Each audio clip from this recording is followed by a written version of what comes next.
Buenas noches, mi nombre es Sebastián. Quiero hacerles una pregunta antes de empezar. ¿Cuántas veces se han despertado de madrugada sin saber bien por qué? ¿Han escuchado la casa? ¿Han decidido que era nada y se han vuelto a dormir? Casi todos lo hacen. Es lo razonable. La mayoría de las veces es lo correcto. Esta noche son 4 historias de las otras veces. Volumen 3. Empezamos. Estoy en el 3er año de medicina. Eso importa porque define cómo proceso lo que voy a contar. A estas alturas ya hice anatomía, ya estuve en mi primera guardia de urgencias. Ya vi cosas que la mayoría de la gente no ve hasta que no tiene opción. Me entrené para observar sin derrumbarme, para separar lo que siento de lo que necesito hacer. Esa distancia clínica que los profesores llaman profesionalismo, y que en realidad es una forma de protegerse sin que se note. Les cuento esto porque lo que vi esa noche rompió esa distancia por completo, y lo que encontramos después en el hospital no la restauró. Todavía no. Mi abuela se llama Carmen, tiene 78 años, vive con nosotros en el departamento de Portales desde que mi abuelo murió hace 11 años. Es una mujer pequeña, de esas que uno subestima hasta que abre la boca y resulta que tiene una opinión sobre todo y la capacidad de sostenerla hasta que el interlocutor se canse. Cocinó para 4 hijos, enterró a un marido y a una hermana. Sobrevivió cosas que generaciones anteriores sobrevivían sin que nadie les preguntara cómo. Es fuerte en el sentido verdadero de la palabra, no en el sentido decorativo con que se usa ahora. También es sonámbula. No de manera grave ni frecuente, unas cuantas veces al año, más en temporadas de calor o cuando algo la tiene preocupada. La familia ya sabe cómo manejarlo. No despertarla de golpe, hablarle despacio, acompañarla de regreso a la cama. Mi mamá puso seguros en la puerta principal hace años como medida de precaución, pero dentro de la casa mi abuela había caminado dormida sin que pasara nada mayor. Una vez la encontramos sentada en la sala mirando la televisión apagada. Otra vez estaba parada en el baño con la llave abierta, las manos bajo el agua fría, completamente dormida. Nada que preparara a nadie para lo que pasó en noviembre del año pasado. Yo había llegado tarde esa noche. Guardia en el hospital escuela, turno que terminó después de la medianoche. Llegué poco antes de la 1 de la mañana, calenté algo rápido, me dormí casi de inmediato. Lo que me despertó, cerca de las 3, fue un sonido que tardé un momento en identificar. Un crujido, repetido, con ritmo, como cuando alguien mastica algo duro. Me quedé quieta en la cama escuchando. El departamento a esa hora normalmente no tiene ningún sonido fuera del tráfico lejano de la avenida. Este sonido venía de adentro, de la dirección de la cocina. Pensé en mi abuela antes de pensar en cualquier otra cosa. Me levanté. El pasillo estaba oscuro. La puerta de la cocina, entreabierta, dejaba pasar un hilo de luz grisácea de la ventana que da al patio interior. Esa luz de ciudad que nunca es completamente negra. Empujé la puerta despacio. Mi abuela estaba de pie frente a la cristalería, el mueble donde mi mamá guarda los vasos de vidrio que heredó de su propia madre.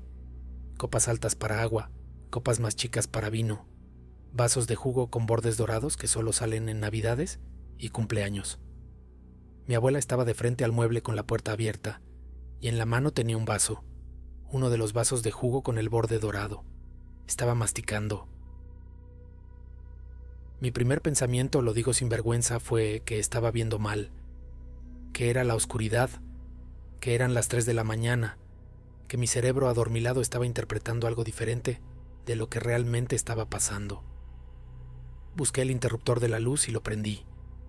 No estaba viendo mal. El vaso en la mano de mi abuela tenía el borde roto, un fragmento faltante del tamaño de una moneda grande, con el filo irregular que deja el vidrio cuando se quiebra.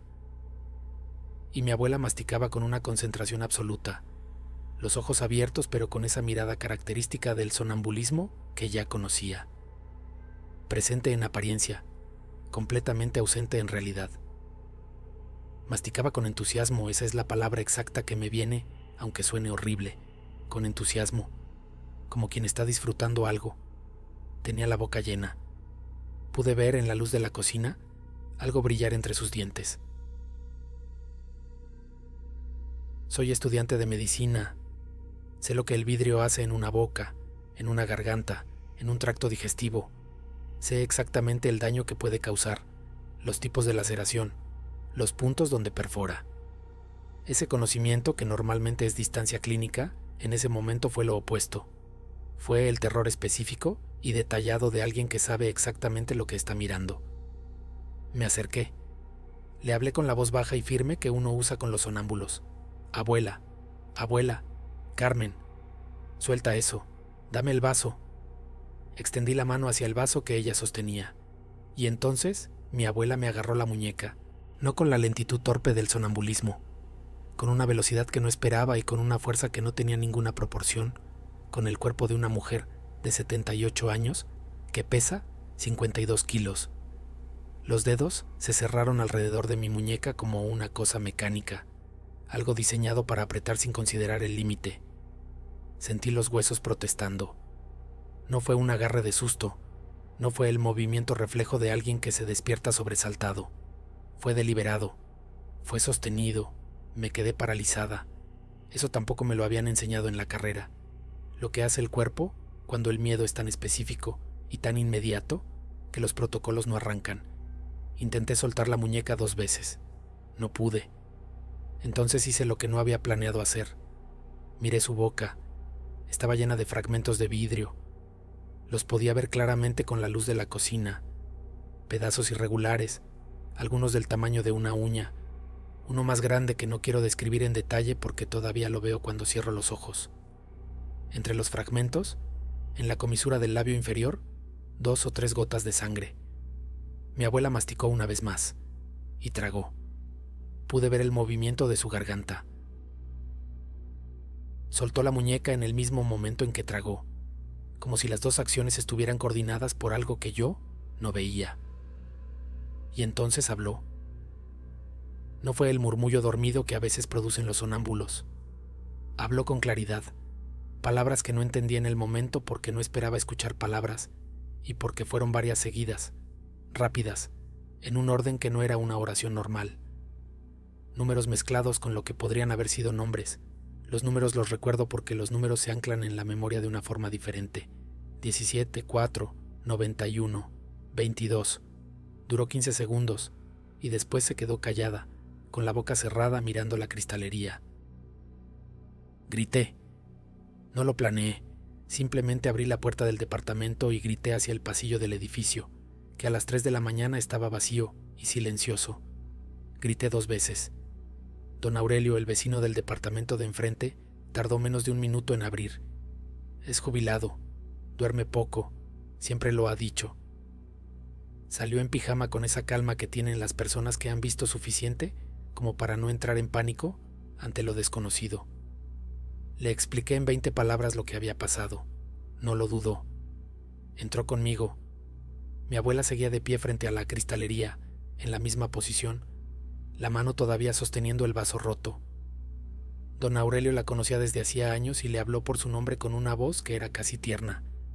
Carmen, ya, ya, vamos a sentarnos.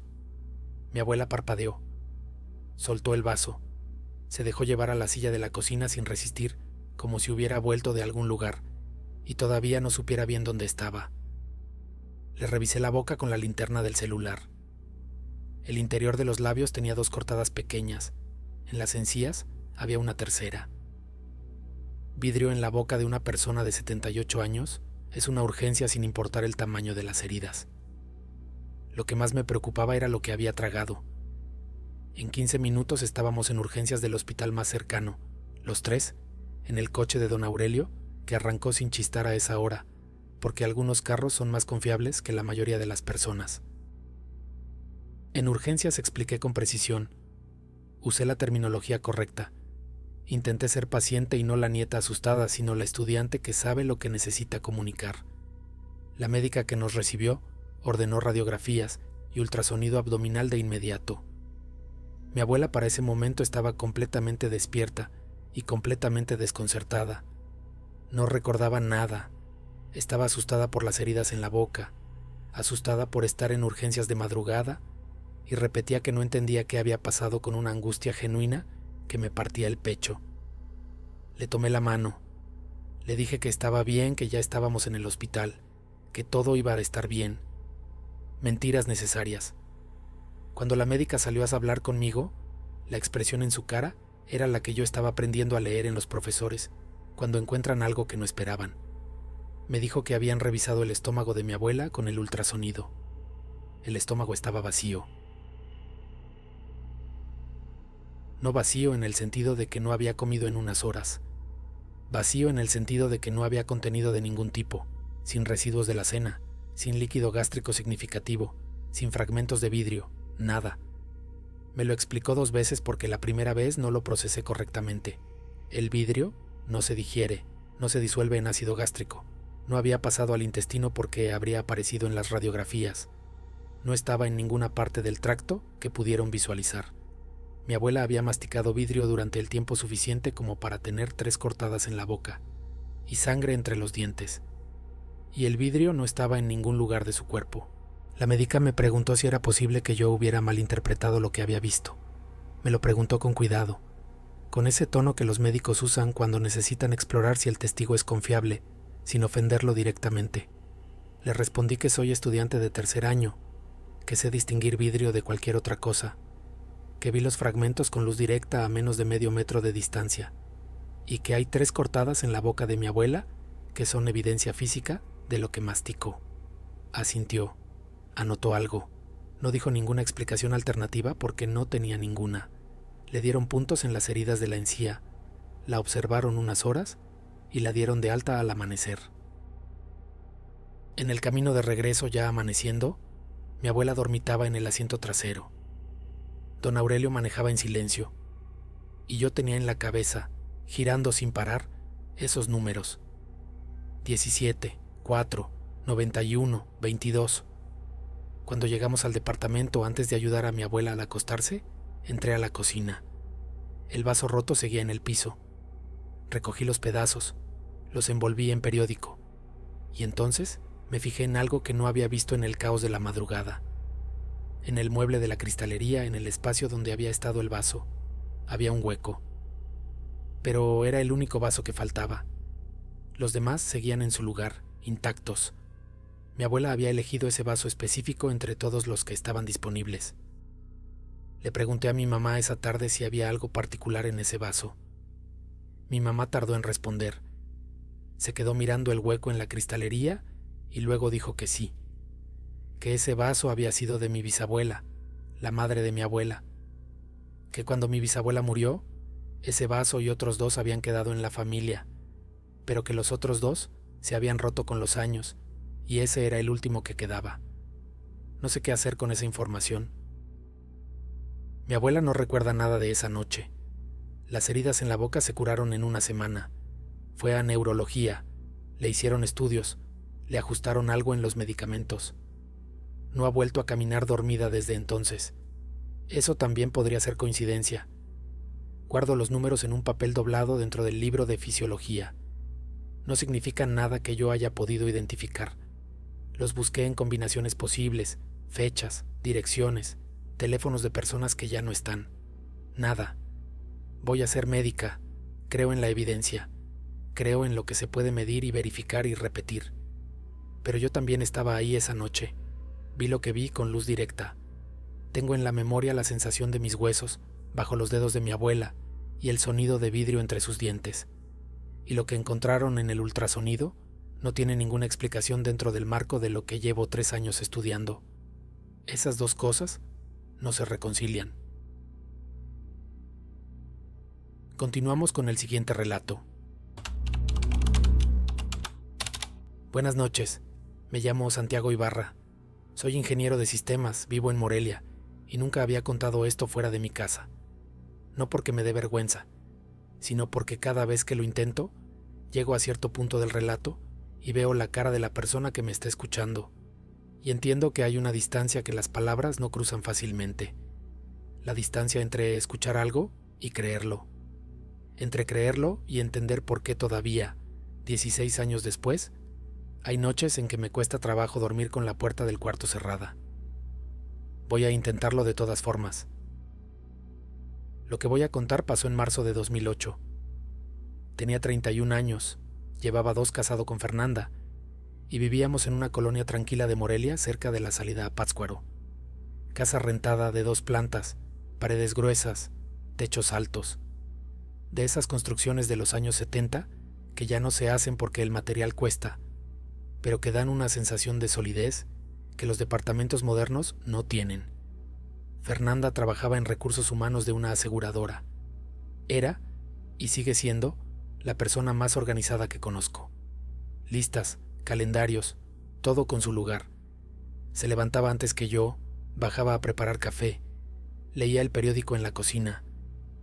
Era una rutina tan fija que yo calculaba la hora por el olor que subía por la escalera. Dormíamos con la puerta cerrada y cortinas gruesas que bloqueaban casi toda la luz. El cuarto de noche era oscuro y silencioso. Los dos lo necesitábamos así. La parálisis del sueño me había pasado antes, no muchas veces, 3 o 4 en toda la vida.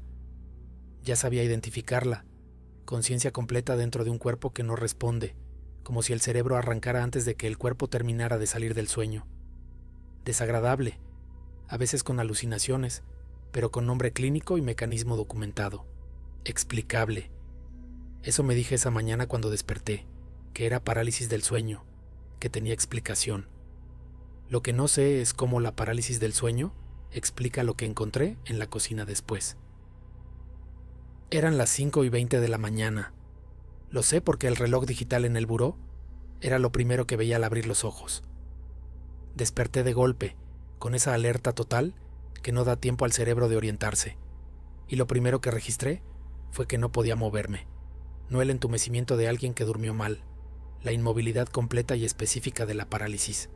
Podía mover los ojos, podía respirar con esfuerzo, podía percibir cada detalle del cuarto con una claridad anormal, pero mis brazos, mis piernas, mi torso no respondían a ninguna instrucción. Giré los ojos hacia el lado de Fernanda. La cama estaba vacía. Eso solo ya era raro. Fernanda se levantaba temprano, pero no a esa hora, y yo habría escuchado la cama moverse si ella se hubiera levantado, porque el colchón tenía un resorte que crujía de un lado específico, y yo era dormilón ligero. Intenté girar la cabeza. La parálisis lo permitía a medias, lo suficiente.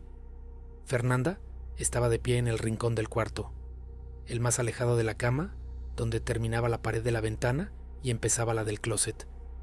De espaldas a mí, completamente inmóvil. La oscuridad era densa, pero había una franja muy delgada de luz exterior que entraba por donde las cortinas no cerraban del todo, suficiente para ver su silueta con claridad. Pijama azul, el que yo conocía, el cabello suelto sobre los hombros, los pies descalzos sobre el piso de madera, parada en el rincón, mirando la pared, sin moverse. Lo primero que pensé fue en el sonambulismo. Fernanda nunca había tenido episodios, pero el cerebro en esos momentos busca la explicación más razonable disponible. Le dije su nombre, o intenté decírselo. Con la parálisis la voz no salía bien. Era más un sonido ahogado que una palabra reconocible. Ella no se movió. El miedo que ya tenía por la parálisis fue cambiando de forma, volviéndose algo más específico, más difícil de nombrar. No era el miedo de no poder mover el cuerpo, era el miedo que produce algo que no encaja, algo que el cerebro no logra procesar dentro de ningún esquema conocido. Fernanda de pie en el rincón a las 5 de la mañana, mirando la pared, sin ninguna respuesta. Estuve en parálisis no sé cuánto tiempo. En esos episodios el tiempo se distorsiona. Pueden ser 2 minutos o 10 y la percepción no es confiable. Sé que fue suficiente para que el miedo llegara a un nivel que no había experimentado antes. No el miedo manejable de episodios anteriores. Un miedo que ocupaba el pecho entero, que hacía que respirar costara más de lo que ya costaba. Todo ese tiempo, Fernanda no se movió. Cuando recuperé el movimiento fue gradual, como siempre. Primero los dedos, luego las manos, luego los brazos. Me senté en la cama, me levanté, caminé hacia el rincón.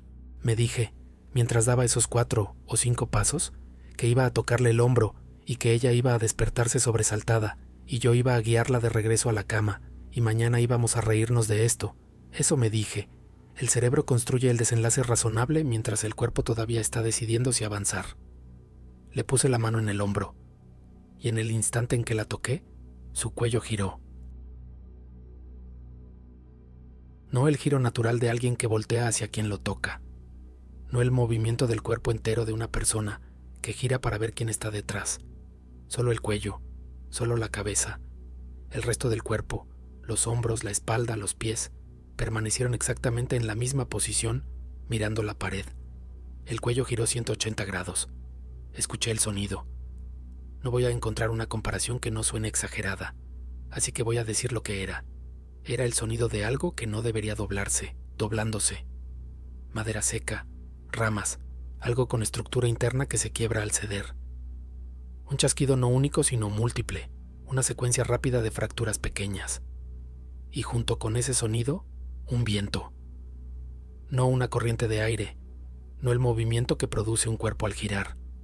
Un viento sin origen físico posible dentro de ese cuarto cerrado, que duró exactamente lo que duró el giro, y después se detuvo. Su cara quedó mirándome.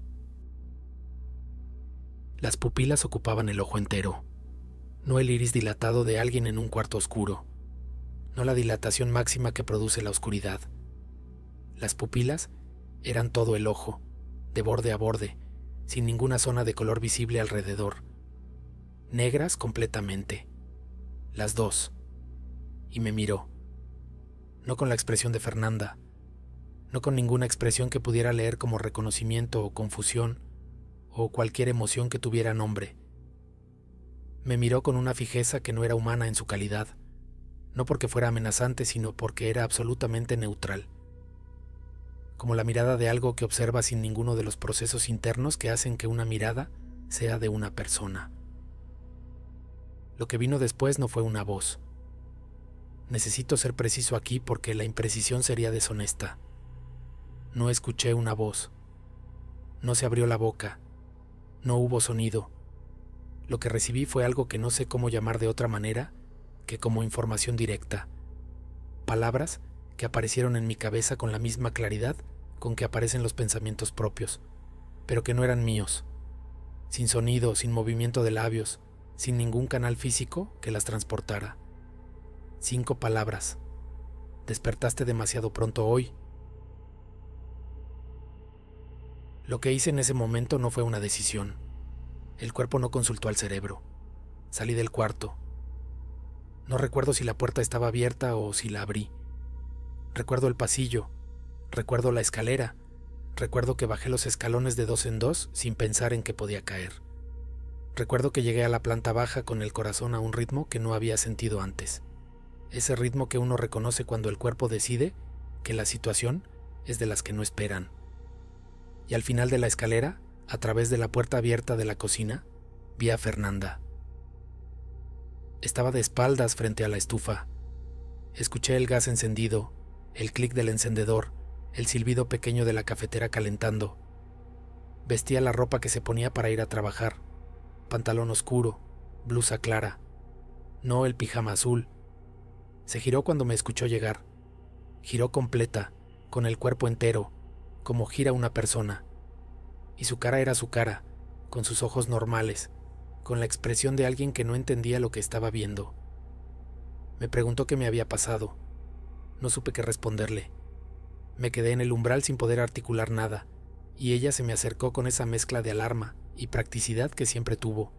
Me tomó del brazo, me hizo sentar, me preguntó si me sentía mal, si había tenido una pesadilla. Le dije que subiera conmigo al cuarto. Subimos juntos. Fernanda iba adelante porque yo no quería ir primero. El cuarto estaba vacío. La cama con las cobijas revueltas de mi lado. El lado de Fernanda con la almohada todavía con la marca de su cabeza, como si hubiera dormido ahí y se hubiera levantado con cuidado. El rincón donde había estado esa figura, vacío. Las cortinas cerradas, la franja de luz exterior igual que siempre. Nada. Fernanda me miró, luego miró el cuarto, luego me miró otra vez. Le expliqué lo que había visto, lo mejor que pude, con las palabras que tenía en ese momento que no eran las mejores porque todavía me temblaban las manos. Ella me escuchó sin interrumpirme. Cuando terminé, se quedó varios segundos en silencio. Luego me dijo que ella no había estado en el cuarto desde las 4:30 de la mañana, que se había levantado antes de su hora habitual porque no podía dormir, que había bajado despacio para no despertarme, que llevaba casi una hora en la cocina leyendo. No discutimos sobre si lo que yo había visto era real. Eso es algo que siempre le agradecí a Fernanda. No buscó la explicación que me dejara a mí en el lugar del que estaba confundido. Se quedó en silencio. Me sirvió café, se sentó a mi lado en la mesa y no dijo nada hasta que yo empecé a hablar otra vez. Lo que ninguno de los dos dijo en voz alta, pero que los dos estábamos pensando, era la pregunta sin respuesta razonable. Si Fernanda había estado en la cocina desde las 4:30, ¿qué había estado de pie en el rincón de nuestro cuarto? Revisé el cuarto esa tarde con la minuciosidad de alguien que busca el fallo en un sistema. Las ventanas tenían seguros y estaban cerradas por dentro. La única entrada era la puerta. No había nadie escondido, no había nada fuera de lugar. No había ninguna evidencia física de que algo hubiera estado ahí, excepto que yo lo había tocado. Eso no lo podía descartar. No era una alucinación visual a distancia, no era una figura borrosa en la oscuridad que pudo haber sido otra cosa. Lo había tocado. Mi mano había estado sobre ese hombro. Había sentido la tela del pijama, había sentido el calor y la consistencia de un cuerpo debajo. Eso no lo producen las alucinaciones hipnagógicas. Busqué explicaciones durante semanas. Literatura sobre parálisis del sueño, sobre alucinaciones complejas, sobre estados disociativos. Encontré casos documentados de alucinaciones multisensoriales durante episodios de parálisis, incluyendo táctiles. Encontré explicaciones que cubrían partes de lo que había experimentado. Ninguna cubría el sonido. Ninguna explicación neurológica que encontré producía ese sonido específico del cuello girando, con esa coherencia física entre lo que veía y lo que escuchaba. Esa integración sensorial precisa que los casos documentados no reportaban en ese nivel. Y ninguna explicación cubría a Fernanda en la cocina. Tomé la decisión de mudarnos esa misma semana. No se la expliqué completamente a Fernanda en ese momento. Le dije que quería algo más cerca del trabajo, que había encontrado mejor precio. Ella no insistió en los detalles, aunque creo que sabía que había más. La casa en Morelia la dejamos antes de que terminara el mes. Nunca volví a tener un episodio de parálisis con esas características. He tenido parálisis normales desde entonces, 2 o 3 veces, exactamente como las anteriores a 2008. Inmovilidad, sensación de peso, a veces una figura periférica que el cerebro genera y que se disuelve cuando el episodio termina. Nada que se toque, nada que hable. Fernanda y yo seguimos casados. No hablamos de esa mañana con frecuencia. Lo hemos mencionado algunas veces en estos 16 años, casi siempre cuando algo trae el tema de cosas que no tienen explicación fácil. Ella siempre escucha con la misma expresión de alguien que cree lo que le estoy contando, pero que tampoco sabe qué hacer con ello. Una vez, hace quizás 5 años, me preguntó qué creía yo que había sido. Le respondí lo que sigo creyendo. No sé. No en el sentido de que no he pensado en ello. En el sentido de que he pensado en ello con todas las herramientas que tengo, y ninguna produce una respuesta que cierre completamente la pregunta. Hay una explicación neurológica que cubre la mayor parte de lo que viví esa mañana. El resto no tiene lugar donde ir. Lo que más regresa, lo que aparece sin que yo lo busque en momentos que no tienen ninguna relación con esto, no es la imagen del cuello girando, no es el sonido, no son las pupilas negras, es la frase. Despertaste demasiado pronto hoy, no como amenaza, no con ningún tono que pudiera leer como hostil, con la neutralidad de alguien que constata un hecho, como cuando uno revisa un sistema y encuentra que un proceso corrió fuera de su ventana de tiempo programada, una observación técnica, sin consecuencia explícita, sin instrucción sobre lo que debía hacer con esa información, solo la constatación. Y lo que no puedo resolver, lo que llevo 16 años sin poder resolver, es si esa frase era una advertencia, una explicación, o simplemente la descripción de algo que pasó y que yo no debería haber visto. Soy ingeniero de sistemas. Los sistemas tienen estados. Tienen procesos que corren en ventanas de tiempo específicas. Tienen rutinas que no están diseñadas para ser observadas desde afuera, que operan en capas por debajo de la interfaz visible, que producen resultados que el usuario final recibe sin ver el proceso que los generó. A veces, cuando hay un fallo de sincronización, un proceso queda expuesto cuando no debería estarlo. No sé si creo eso literalmente, no sé si es una metáfora o si es lo más cercano a una descripción que tengo disponible. Lo que sí sé es que en 16 años no he encontrado nada mejor. Buenas noches. Continuamos con el siguiente relato. Soy mecánico de autobuses en El Tapo. Llevo 16 años en eso. Turno de 10 de la noche a 6 de la mañana, 5 días a la semana. Mi cuerpo ya aprendió a dormir de día y a estar despierto cuando el resto de la ciudad duerme. Eso importa para lo que voy a contar porque cuando pasó lo que pasó, yo estaba despierto en horas en que nadie debería estarlo. Vivo en la colonia Doctores con mi esposa y mi hijo Emilio. Emilio tiene 10 años ahora. Cuando empezó esto, tenía 8. Fue en febrero del 19. Un martes en la madrugada, Emilio vino al cuarto llorando. Yo llegaba de trabajar alrededor de las 6:30 y antes de acostarme me daba un baño, comía algo. Mi esposa Lucía ya estaba despierta preparando el desayuno. Emilio llegó en pijama, con los ojos hinchados. Dijo que no podía dormir, que había pasos en su cuarto. Le pregunté qué tipo de pasos. Lentos, dijo, de un lado al otro. Lucía lo abrazó y le explicó que era el edificio. Los edificios viejos hacen ruido. Le dijo que se tranquilizara, que ya era de mañana, que no iba a pasar nada. Yo pensé lo mismo. La colonia Doctores tiene edificios de los años 50, 60. Las estructuras trabajan, las tuberías retumban. No era nada. La segunda semana Emilio llegó de nuevo. Esta vez no lloraba. Tenía una cara distinta, más seria. Me dijo que ya había contado, que eran 6 pasos de derecha a la izquierda, una pausa y 6 de regreso. Siempre 6, nunca 7. Eso me detuvo un momento. No la cantidad, sino que lo había contado. Un niño de 8 años que tiene miedo no cuenta pasos. Los que cuentan son los que ya llevan tiempo escuchando y quieren demostrar que no están inventando. Pero seguí pensando que era el edificio, o un vecino, o el viento metido en alguna parte. Tenía una explicación, todavía no la encontraba. La tercera semana instalé una cámara, una de esas que se conectan al teléfono con visión nocturna. La puse en el rincón superior del cuarto enfocada hacia la cama. Le dije a Emilio que era para ver qué pasaba, que íbamos a resolverlo juntos. Esa noche me quedé en casa, no trabajé. Me senté en la sala con el teléfono en la mano, mirando la pantalla. A las 3 de la mañana, Emilio seguía dormido. La cámara lo mostraba inmóvil, el cobertor subiendo y bajando con su respiración. Silencio total. Y entonces los escuché. Desde el corredor perfectamente claros. Pasos. Lentos. 6 hacia un lado, pausa, 6 de regreso. El suelo del cuarto de Emilio es de madera, igual que el del corredor. Conozco cada sonido de ese departamento después de 10 años viviendo ahí.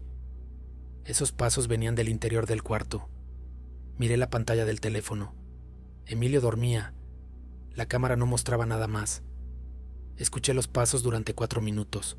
Los conté. 6, pausa, 6, pausa, 6. Siempre el mismo ritmo, la misma distancia. Como si algo caminara entre la pared del lado derecho y la pared del lado izquierdo, una y otra vez, sin cansarse, sin cambiar el paso. Me quedé sentado sin moverme. No sé si fue miedo o si fue algo distinto. Esa especie de parálisis que le da a uno cuando algo no encaja y el cerebro no termina de procesar.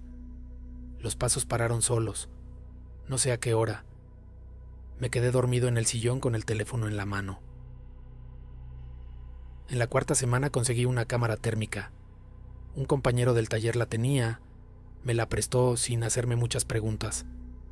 La instalé junto a la otra, enfocada al mismo ángulo. Si había algo en ese cuarto que tuviera temperatura corporal, animal, persona, lo que fuera, iba a aparecer. Esa noche los pasos volvieron a las 3:15. Miré ambas pantallas al mismo tiempo. Cámara normal. Emilio dormido, cuarto vacío. Cámara térmica. Emilio, punto cálido en la cama. Nada más. El calor del niño, las paredes frías, el suelo frío, sin ninguna fuente adicional de calor. Y entonces vi el cobertor. Se movió, despacio, como si algo pasara por debajo. Una ola lenta que iba del lado derecho de la cama hacia el izquierdo, siguiendo la misma trayectoria que los pasos. Duró quizás 3 o 4 segundos. Emilio no se movió. La cámara térmica no registró nada nuevo. Algo estaba en ese cuarto que no tenía temperatura. La quinta semana decidí entrar. Me dije que iba a ver con mis propios ojos, que si había algo ahí, lo iba a enfrentar. Soy mecánico, trabajo con cosas concretas, motores, frenos, sistemas hidráulicos. Si algo falla, hay una razón, siempre hay una razón. Eran las 3:02 cuando me levanté. Escuché los pasos desde la cama, claros, del otro lado de la pared. 6 hacia un lado. Pausa. Empezaron los 6 de regreso. Me paré. Caminé por el corredor. Llegué a la puerta del cuarto de Emilio. Giré la manija. Los pasos pararon, en el momento exacto en que la manija giró. No cuando abrí la puerta, cuando la manija se movió, como si algo del otro lado supiera que yo estaba ahí. Abrí la puerta. Emilio dormido, el cobertor quieto, la cámara parpadeando en el rincón. El cuarto olía a madera y al champú que usa Emilio. Nada más. Me quedé parado en el umbral un momento. Entré 2 pasos, encendí la luz, revisé debajo de la cama, revisé el closet, revisé la ventana, cerrada, con seguro. Nada. Apagué la luz y cerré la puerta. Al día siguiente revisé la grabación, los 40 segundos antes de que yo girara la manija. El cobertor de Emilio se movió 2 veces. La misma ola lenta, de derecha a la izquierda. La cámara térmica. Solo el calor de Emilio, sin nada adicional. Y en el segundo exacto en que la manija giró, el cobertor quedó quieto, sin viento, sin movimiento, sin explicación. Eso fue en marzo del 19. Han pasado casi 6 años. Los pasos siguen ocurriendo. No todas las noches. A veces pasan semanas sin nada. Pero vuelven. Siempre a la misma hora. Siempre el mismo ritmo. Siempre 6 pasos de un lado al otro. Emilio ya no se levanta llorando. Creció. Le expliqué lo que había registrado la cámara. No para asustarlo, sino porque me pareció peor que lo supiera solo. Me escuchó, asintió y me dijo que él ya sabía que no era su imaginación. Me dijo algo más. Dijo que ya no le daba miedo, que se había acostumbrado. Eso me preocupó más que los pasos. Nunca volví a entrar al cuarto de mi hijo durante la noche. No porque tenga miedo o no solo por eso, sino porque revisé la grabación demasiadas veces y no encuentro ninguna explicación para que el cobertor quedara quieto en el momento en que la manija giró. Eso significa que lo que sea que está ahí adentro percibe lo que pasa del lado de afuera. Y si percibe, prefiero no interrumpir. Ahora cuando me despierto a las 3 de la mañana, y me despierto seguido, el cuerpo ya lo aprendió, me quedo acostado escuchando. El peor momento no es cuando escucho los pasos, es cuando no los escucho. Porque cuando no los escucho, no sé dónde está.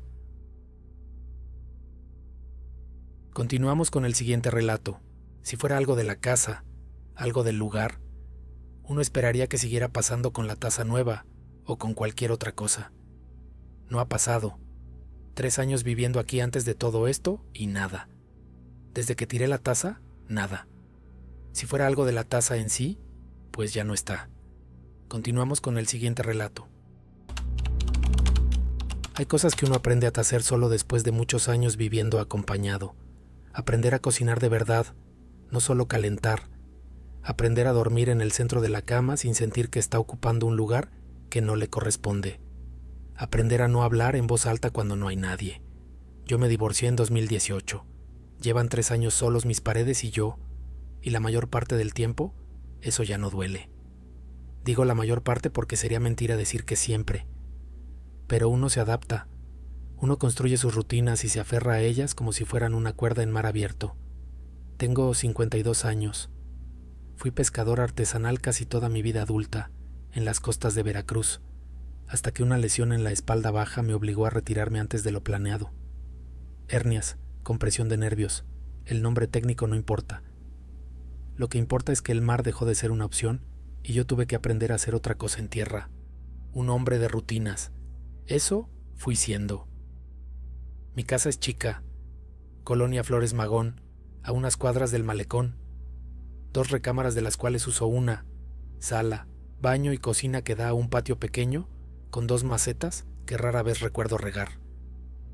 El vecino de al lado es don Primitivo, 70 y tantos años, viudo desde hace mucho tiempo. Nos saludamos en las mañanas, a veces tomamos café en la banqueta. Es el tipo de vecindad donde uno sabe cuándo el otro llegó tarde y cuándo no durmió bien. Mis noches tienen una estructura que no cambia. Ceno temprano, veo algo en la televisión, a veces leo.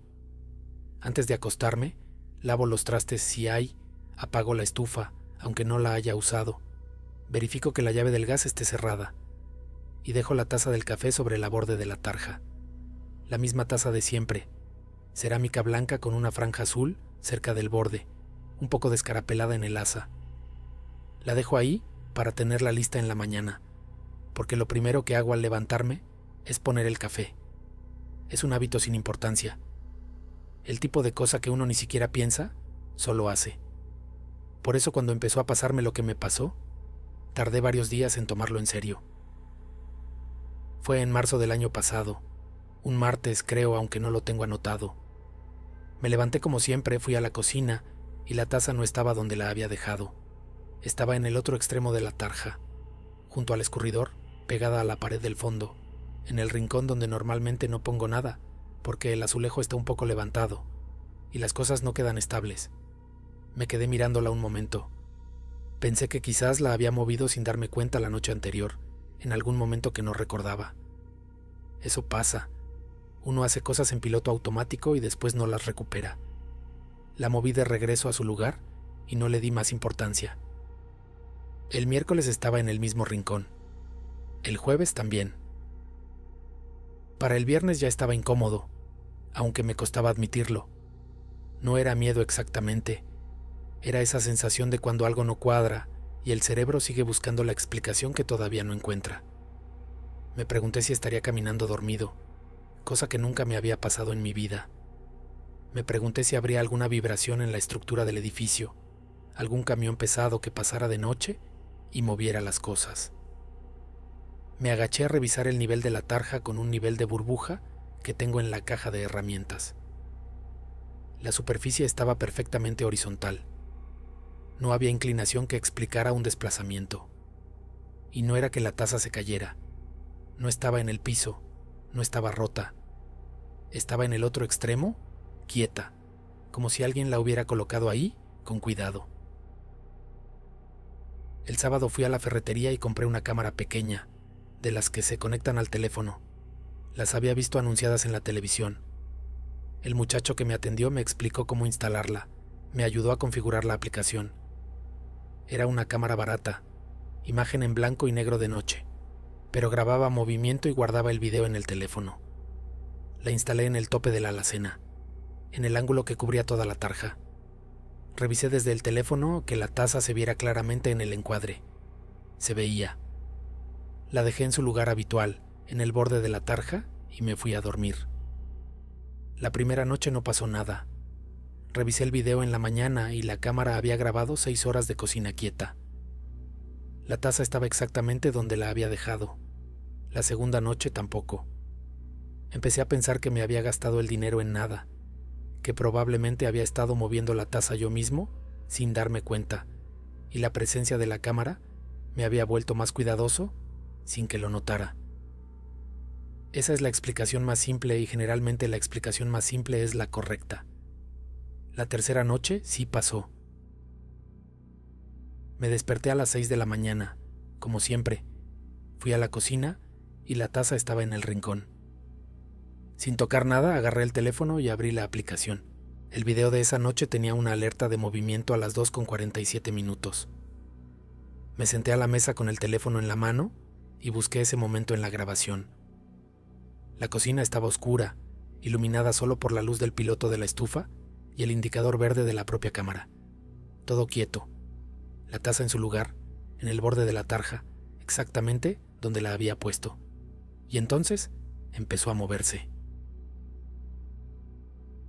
No caía, no rodaba, no la empujaba ninguna mano visible, se deslizaba, en línea recta, despacio, con esa precisión que no tiene ningún movimiento accidental, desde el borde donde yo la había dejado hasta el rincón del escurridor, siguiendo el borde de la tarja como si conociera el camino. Tardó quizás 20 segundos en recorrer esa distancia, y cuando llegó al rincón, se detuvo, quieta, como si hubiera llegado a donde quería estar.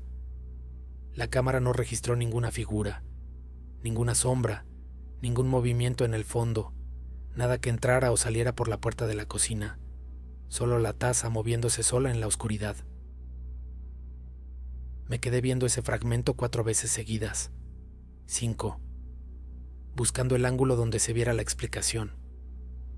Una corriente de aire habría hecho rodar la taza, no deslizarla en línea recta. Una vibración la habría movido de forma errática. Lo que yo estaba viendo era deliberado, en la única palabra que me venía a la cabeza, aunque esa palabra no cabía en ningún marco racional que yo conociera. No fui a trabajar ese día, aunque de todas formas no tenía nada programado. Me quedé en casa, caminando de un cuarto a otro, sin saber bien qué hacer con lo que había visto. Esa noche volví a dejar la taza en su lugar y la cámara siguió grabando. La cuarta noche pasó lo mismo, y la quinta. En la sexta no pasó nada, en la séptima tampoco. Pero para ese punto ya no importaba, ya tenía suficiente. Hay algo que debo decir aquí, algo que no quería decir pero que forma parte de lo que pasó. Esa taza no era mía. Bueno, en un sentido sí era mía porque había quedado en la casa después del divorcio, como quedan tantas cosas que uno no sabe exactamente de quién son. Era de Lucero, mi exesposa. Ella la había traído cuando nos casamos. Venía de su casa de familia, una taza de cerámica blanca con franja azul que siempre le gustó. Cuando se fue, se llevó la mayoría de sus cosas, pero esa taza se quedó. No sé si por olvido o por dejarla. Yo la empecé a usar porque era la que tenía a la mano, y los primeros años no pensé mucho en eso. Para cuando empezó todo esto, llevaba usando esa taza casi 3 años sin relacionarla con nada en particular. Don Primitivo vino un miércoles en la tarde, como a veces hacía, a tomarle a la conversación y al café. Le mostré las grabaciones. No dije nada mientras las veía, solo las puse y lo dejé ver. Él es hombre de pocas palabras, pero de las que pesan, así que esperé. Estuvo en silencio un buen rato después de que terminaron los videos, mirando la taza, que para ese momento ya estaba sobre la mesa porque yo la había sacado de la tarja y no quería volver a dejarla ahí. Entonces me preguntó de dónde había sacado esa taza. Le expliqué lo de Lucero, que era de ella, que se había quedado después del divorcio. Don Primitivo asintió despacio, con esa forma que tienen los viejos de asentir cuando confirman algo, que ya sabían o que ya suponían. Era la taza que ella usaba cuando todavía vivían juntos, me dijo. La reconozco. La vi muchas veces cuando venía a saludar. No dijo nada más sobre eso, y yo tampoco pregunté, porque había algo en el ambiente de esa tarde que me indicaba que era mejor no jalar ese hilo. Don Primitivo se terminó su café, me dio una palmada en el hombro al salir, y eso fue todo. Esa noche saqué la taza al patio, la envolví en una bolsa y la puse junto a la basura. Al día siguiente ya no estaba, se la había llevado el camión. La cámara la guardé en una caja de cartón, en el closet de la recámara que no uso. La desconecté primero, saqué la tarjeta de memoria, la guardé en la misma caja. No la tiré porque no supe bien si tirarla o no. Todavía está ahí. Compré una taza nueva, verde, de las de peltre, de las que no tienen historia. Dormí mejor las siguientes semanas, o eso me dije. La verdad es que tardé tiempo en dejar de revisar la cocina antes de acostarme, de pararme en el umbral y mirar la tarja antes de apagar la luz. Todavía lo hago a veces. No con miedo exactamente, sino con esa atención que le pone uno a las cosas que alguna vez se movieron solas. Lo que no puedo resolver, lo que sigo cargando sin poder ponerle un nombre que me satisfaga, es la pregunta de qué era lo que movía esa taza. Eso es todo por esta noche. 4 personas, 4 momentos en que algo interrumpió lo que debería haber sido una noche ordinaria. Y los 4 llegaron al día siguiente, que no es poca cosa, pero ninguno llegó igual que como se había acostado. Eso es lo que tienen en común estos relatos, y probablemente lo que tienen en común con algo que ustedes mismos han sentido alguna vez. Esa certeza de que el mundo que existe de madrugada no es exactamente el mismo que existe de día. No más peligroso, no más oscuro, solo distinto, con reglas que uno no terminó de aprender. Si tienen una historia, ya saben dónde encontrarme. Y si esta noche se despiertan por algo y no saben bien por qué, quédense en la cama,